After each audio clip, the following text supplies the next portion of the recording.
Sekretaris Jenderal DPP PDI Perjuangan Hasto Kristianto didakwa melakukan suap pada anggota KPU periode 2017-2022 senilai sekitar 600 juta rupiah agar KPU menyetujui permohonan pergantian antar waktu PAW tersangka Harun Masiku.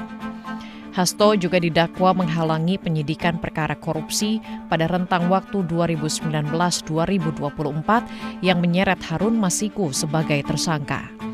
Dengan demikian, Hasto terancam pidana yang diatur dalam pasal 21 dan pasal 5 ayat 1 atau pasal 13 UU nomor 31 tahun 1999 tentang pemberantasan tindak pidana korupsi sebagaimana diubah dan ditambah dengan UU nomor 20 tahun 2001 Yungto pasal 65 ayat 1 dan pasal 55 ayat 1 Yungto pasal 64 ayat 1 KUHP.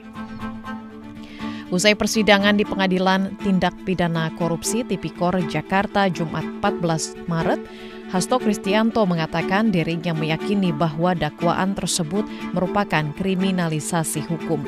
Tanpa adanya supremasi hukum, tanpa adanya suatu keadilan, dan ketika suatu proses hukum yang sudah inkrah bisa didaur ulang kembali, maka kita, Republik ini tidak akan berdiri kokoh.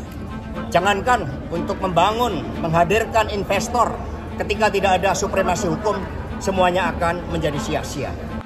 Juru bicara penasihat hukum Hasto Kristianto Febri Diansyah menemukan inkonsistensi pada dakwaan Hasto yang berbeda dengan dakwaan lain yang sama-sama berkaitan dengan kasus Harun Masiku.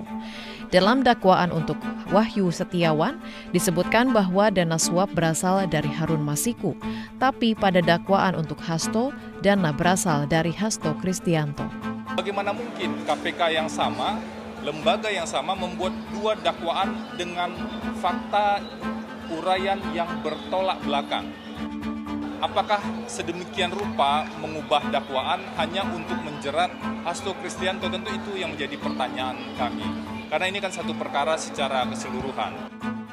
Di samping itu dakwaan bahwa Hasto menenggelamkan ponsel yang berisi informasi terkait Harun Masiku dinilai kontradiktif karena KPK tidak menemukan ponsel yang dimaksud.